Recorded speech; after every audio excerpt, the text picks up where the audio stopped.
So for that, we divide this cardiac cycle into phases, 4 phases of action within the left ventricle during a cardiac cycle. So let's think about it first. First, upon the point of view of the left ventricle, which is one of the most important pump in the heart, and the left ventricle has an inlet valve and outlet. So thinking about inlet and outlet point of view, first filling phase will require inlet to open. So inlet to open while outlet is still closed. Remember, valve is only one way. So one way it's open, the other way it closes down. And then because it's closed, now the ventricle starts to contract. That's because the volume will remain the same while pressure builds up. So that's both inlet and outlet is closed. That's why we call isovolumetric contraction. And then at some point, it'll open up this outlet valve. So while inlet's closed, outlet will be open. That we call ejection phase. And then afterwards, so the pressure will come down until it also closed outlet valve again. And then it will relax. So this, again, both valves are closed and the muscles relax. So the volume's the same while the pressure comes down. That's called isovolumetric relaxation. Here in left ventricle, of course, inlet is here, mitral valve, while the outlet is aortic valve. So the goal of this cardiac cycle for the left ventricle is to generate enough of hydrostatic pressure within the aorta so that, this high pressure is a driving force for the blood throughout the circulation. And that's having some sense of the parameters here. So the heart size is about our fist, which is about the center and towards a little left of our chest. So left ventricle volume is about 120 milliliter at the end of diastole, and while it squeezes down, and that remains about 50 milliliter at the end of the systole. Let me bring, this is about 300 water bottle, and so the amount of this is about 120 milliliters, so that diastole of the left ventricle. Let me drink about 50 milliliter here. Okay.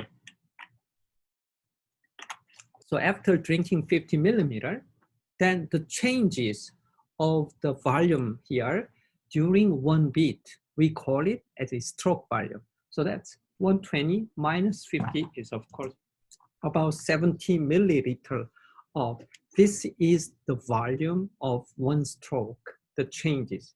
And while during this, what's the pressure change? This aortic pressure change is, you remember, it's about 80 millimilli Hg to 120.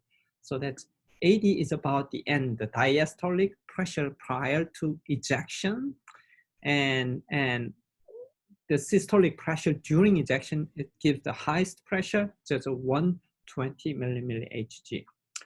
As a home exercise, I'm giving you one simple example of cardiac output, which means how much of the heart actually pushes the volume of blood per minute.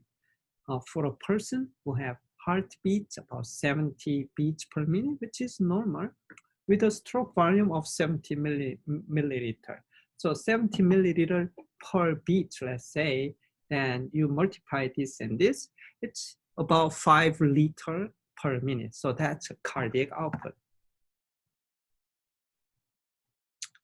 So now we are ready to get into detail of this phase. So relax and contract of heart muscle while refilling and pumping the blood. So let's take a look at the heart beating first.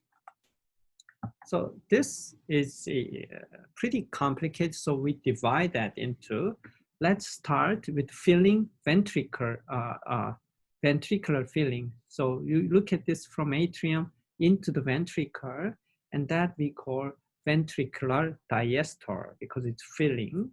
And then the atria has to contract to push, so that we call atrial systole, and that atrial systole can be detected in ECG diagram as here as a P wave.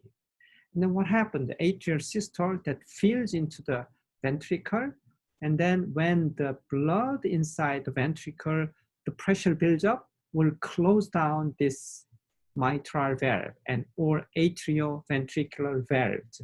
And that closes down, makes it a closed system, and then the muscle will contract, so it'll increase the pressure, so that isovolumetric contraction.